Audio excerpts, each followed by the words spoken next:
Mais tu sais, c'est aussi, parfois, c'est pas forcément c'est de la maladresse aussi. On a des gens dans son entourage qui, par Oui, exemple, vont se moquer exactement. mais sans Exactement. penser, enfin, juste dans la moquerie et vont penser que c'est dans le ton de l'humour, qu'il y a rien de grave. Mais si la personne, manque de confiance en elle, ça peut avoir un impact. Donc je pense que les personnes, elles savent vers qui s'orienter, elles savent, enfin, je pense, intuitivement, on sait quand on dit bienveillant vers qui on va aller, à qui on va s'adresser, la personne Absolument. qui est notre problématique va nous encourager. Il faut bien s'entourer, en fait. Dans ces moments-là, comme pour tout, il faut bien s'entourer. On sent les personnes qui vont nous aider à progresser et ceux Ouais, ouais, qui ouais. vont Donc peut-être un peu moins. là, tu as utilisé deux termes très importants, Mmh. maladresse. Donc la maladresse, alors, je vous mets en bas le vocabulaire, la maladresse, quelqu'un qui est maladroit ou qui est adroit. Donc maladresse, c'est faire quelque chose, dire quelque chose qui n'est pas très correct ou qui n'est pas très acceptable ici dans notre contexte. Dans notre contexte ici, la maladresse, c'est par exemple, comme tu as dit, se moquer. Et ce n'est pas méchant, peut-être, mais en fait, ça peut avoir un impact, comme tu as dit, très fort. Et ensuite, tu as dit bien s'entourer. Donc, s'entourer, c'est l'entourage, c'est les personnes qui vont être autour de toi. S'entourer, avoir une équipe, comme avoir une équipe, en fait.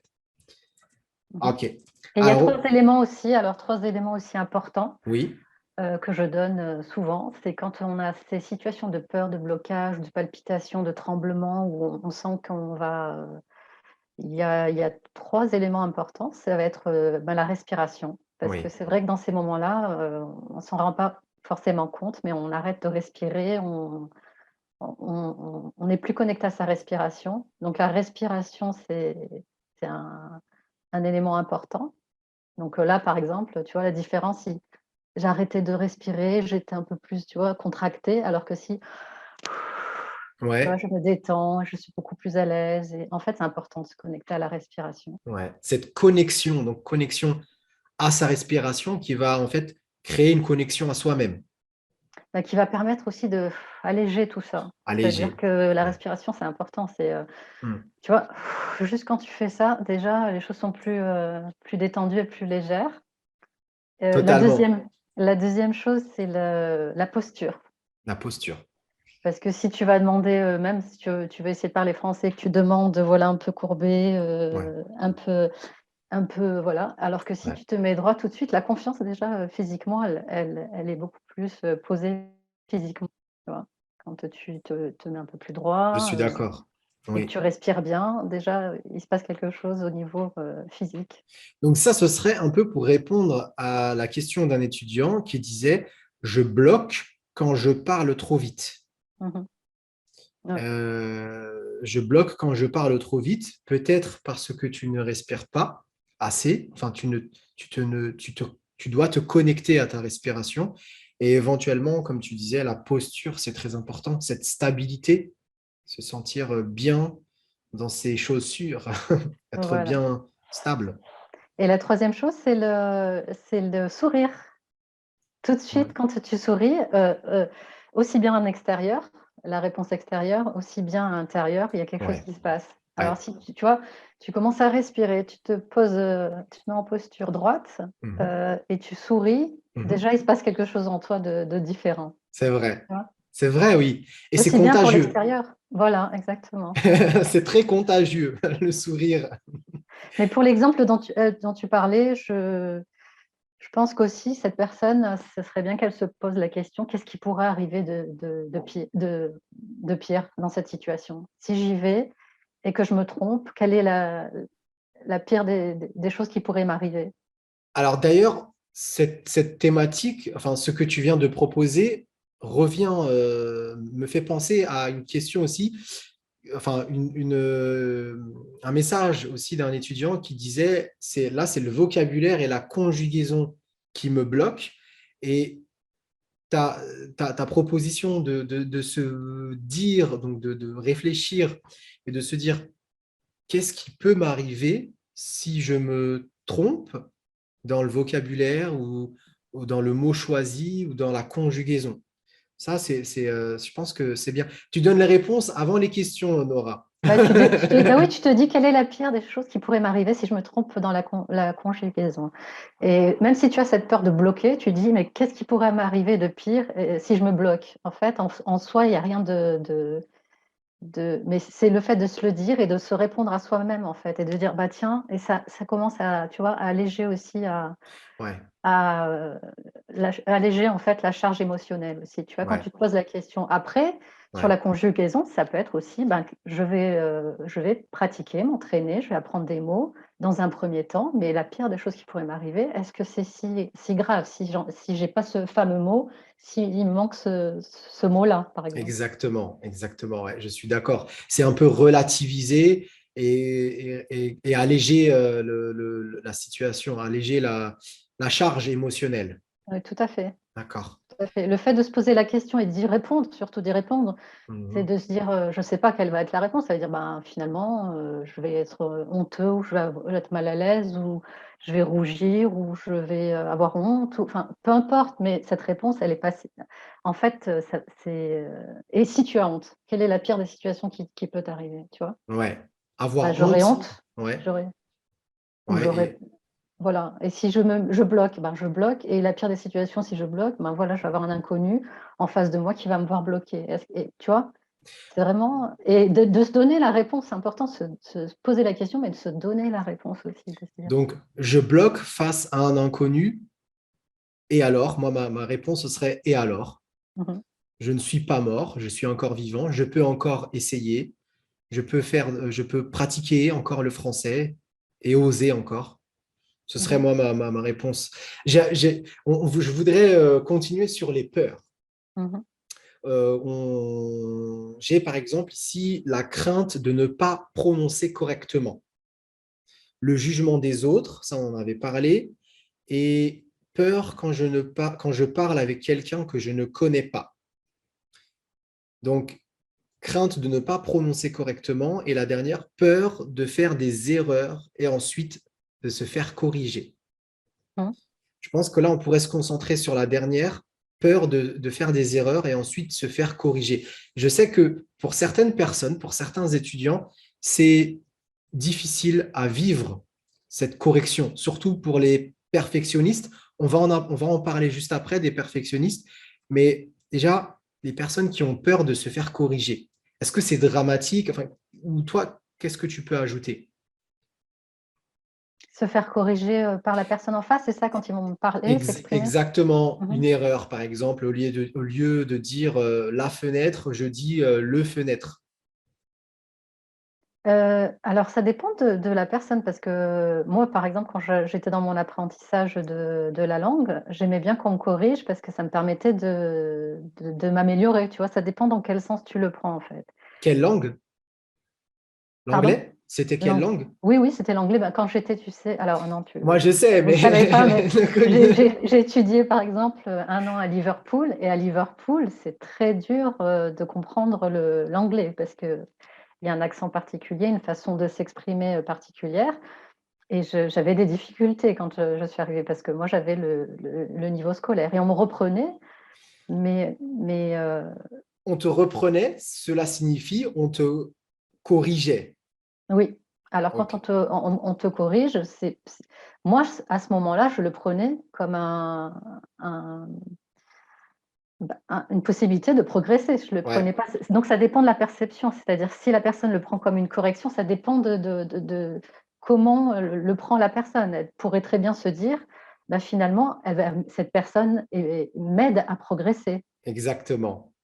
Et si cela arrive plusieurs fois Mmh par jour, est-ce que le focus, comme tu viens de dire, si je me focalise sur la partie négative, cela va jouer, ou si je me focalise sur la partie positive, comme tu l'as énoncé, cela va jouer dans ma progression?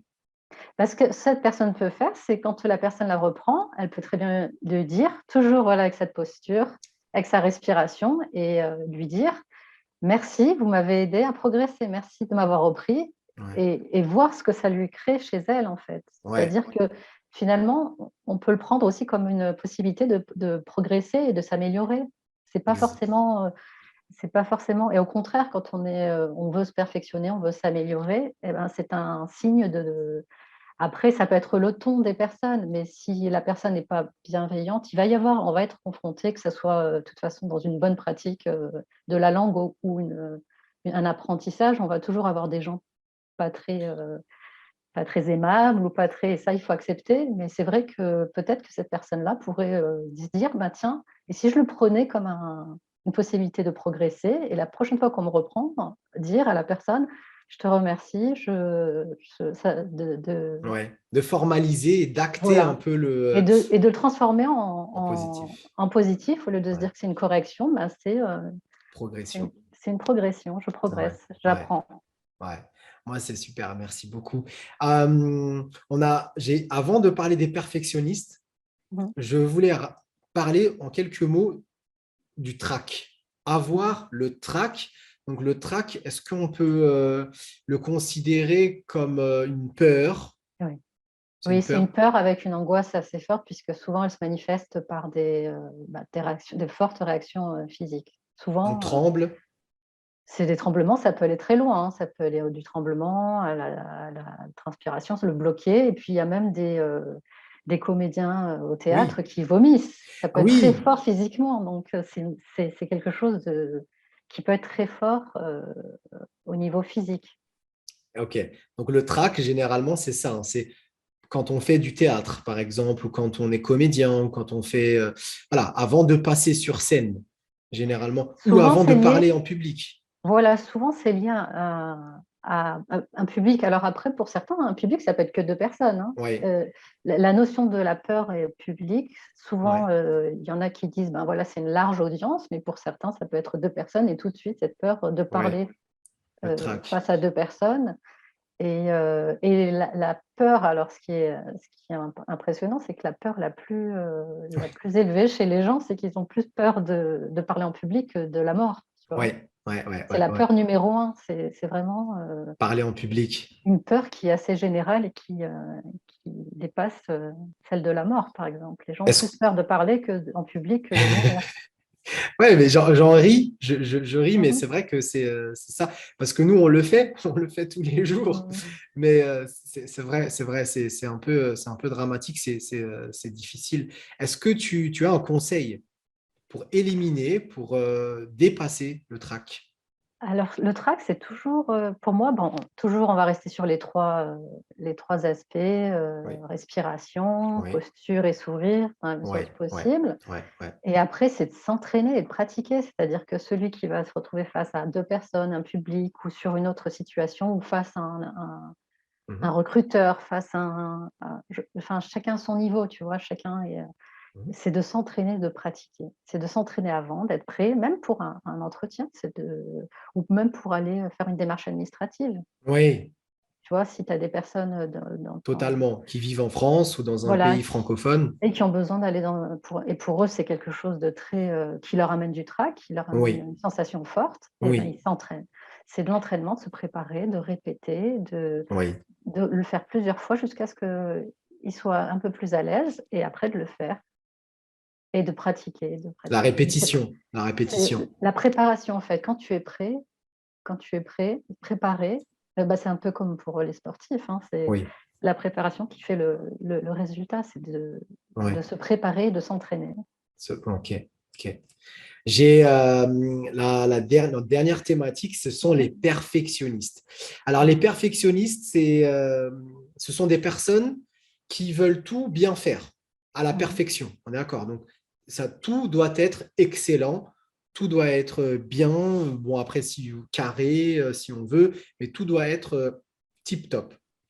Et donc, en fait, la plus grande peur, j'imagine, pour un perfectionniste, c'est de se tromper, Mmh. c'est de faire une erreur, c'est de ne pas être conforme à son perfectionnisme. Et de ce que j'ai compris, en découle, donc il y a une autre composante qui vient, et c'est la peur de la peur. Mmh. C'est ce que j'ai compris, hein. Dites-nous dans les commentaires si certains sont perfectionnistes. Est-ce qu'on a une sorte de peur de la peur quand on est perfectionniste?